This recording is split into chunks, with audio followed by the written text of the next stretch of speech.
Morning, সুপ্রভাত, নমস্কার। প্রমিলা Mukherjee blog চ্যানেলে অনেক অনেক স্বাগতম। আমি প্রমিলা। ব্লগটা শুরু করলাম সকালবেলা থেকে। তো আজকে আর কোনো মেকআপ ভিডিও আনবো না, কারণ আজকে আমার যা মানে রিয়েল লাইফে যে কাজকর্মগুলো করি, রান্না বান্না, সেইগুলোই করব। তো চলো ব্লগটা দেখতে থাকো।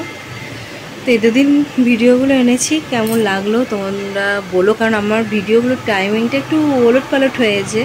তো যাই হোক, তোমরা একটু দেখে নিও। আজকে টাইমটা ঠিক মতন টাইমে দেবো। তোমাদের বারবার বলছি, শকুন্তলা সেজেছি কালকে, ওটা একটু অবশ্য করে দেখো কেমন হয়েছে বলো। আর আগের দিন তো একটা লুক করেছিলাম নর্মালি যেভাবে সাজা হয়, ওই জন্য। তো আমার চ্যানেলে আমি সব কিছুই দেখাই, সাজগোজ থেকে আরম্ভ করে যা যা আমার নিজের মানে যা আমি পারি সেগুলোই। তো সেটাই চেষ্টা করছি তোমাদের সামনে তুলে ধরার। তো চলো দেখতে থাকো। বন্ধুরা, রান্নাঘরে চলে এসেছি রান্না করতে। এখন আজকে রান্না করব হচ্ছে ভাত করব আর কচু আলুর মানে ডালনা করব। তো কাঁচু আলুর ডালনাটা নিরামিষই করছি। আর হচ্ছে মুগের ডাল হবে, উচ্ছের তরকারি। আজ শনিবার, আর যেহেতু আজকে তো অনেকে বিপত্তারিণীর পুজো টুজো করে নিশ্চয়ই। তো আমি করি না, আমার মা করে। নিরামিষ রান্না করছি রোজকার মতো। তো বন্ধুরা, তোমাদের আজকে একটা গল্প বলি, যে কিছু মানুষ আছে যে তাদের নিজের নম্র স্বভাব, ভদ্র স্বভাব মানুষের কাছে পরিচয় দেয়, যাতে সেই ব্যবহারটা সবার কাছে পায়। নম্র স্বভাব, ভদ্র স্বভাব হওয়ায় এটাই একটা স্বাভাবিক ব্যাপার। কিন্তু কখনো কখনো কেউ যদি খুব অতি পরিমাণ কাউকে অসম্মান করতে শুরু করে, তখন তাকে তার খোলসটা ছেড়ে তাকে তার উপযুক্ত ব্যবহারটা দেখানো উচিত। না হলে ভাবে কি সে দুর্বল, সে তার মানে প্রতিপক্ষ লড়াই করতে পারছে না। কিন্তু কি ভদ্রতার খাতিরে সে তো তার মতন না। আর একটা কথা সবসময় মনে রাখবে, মানুষের সাথে মেশা একটা খুবই ভালো জিনিস, সেটা স্মার্টনেস বলে। তবে কিন্তু অতিরিক্ত ফালতু কথা, অতিরিক্ত মানে যার কোনো মিনিং নেই, যা কোনো কথার কোনো ভাষা নেই, ওই কথাগুলো বলাটা এটা নিশ্চয়ই একটা বাচালেপনাটাই বোঝায়, আমার তা মনে হয়।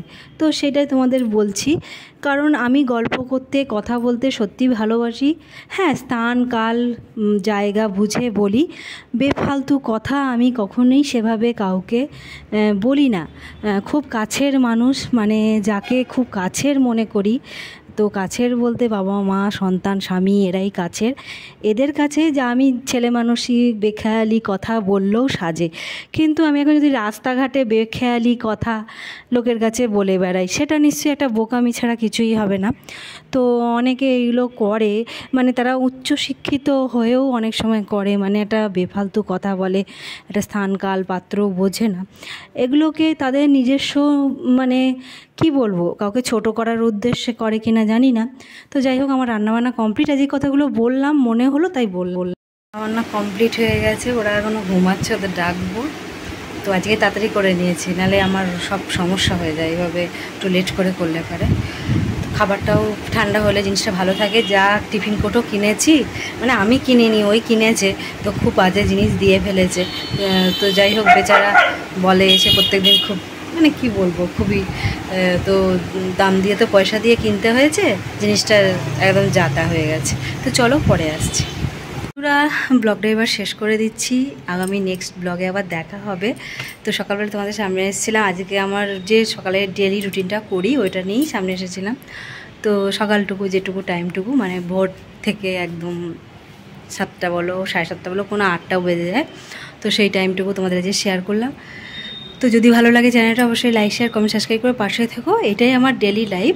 সাজগোজ করতে ভালোবাসি, সেটা তো আলাদা কথা, কারণ আমি একটা হাউস ওয়াইফ। আমার প্রথম কাজ তো রান্নাবান্নাটাই শুরু হওয়ার কথা। তো হাউস ওয়াইফ বলে কেন, প্রত্যেকটা মানুষের খাওয়া না হলে তো চলবে না, মানুষকে তো আগে খেতে হবে, তারপর তো সব কিছু হবে। সে তুমি যে কাজই করো না কেন, মানুষের মানে জীবনের প্রথম লক্ষ্যই তো খাওয়া পড়া, এটাই। তারপরে তো সব কিছু আছে, তাই না? তো খাওয়া পড়া বাসস্থান, এটাই তো মানুষের 3টে জিনিস যদি ঠিক থাকে তাহলে আর কোনো সমস্যা থাকে না।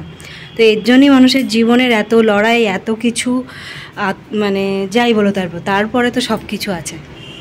এটা প্রত্যেকটা মানুষের একই গল্প, এটা জ্ঞান ভেবো না, এটা তো তোমরাও জানো, আমি জানি, তবু তোমাদের বললাম। তো টাটা, নেক্সট ব্লগে দেখা।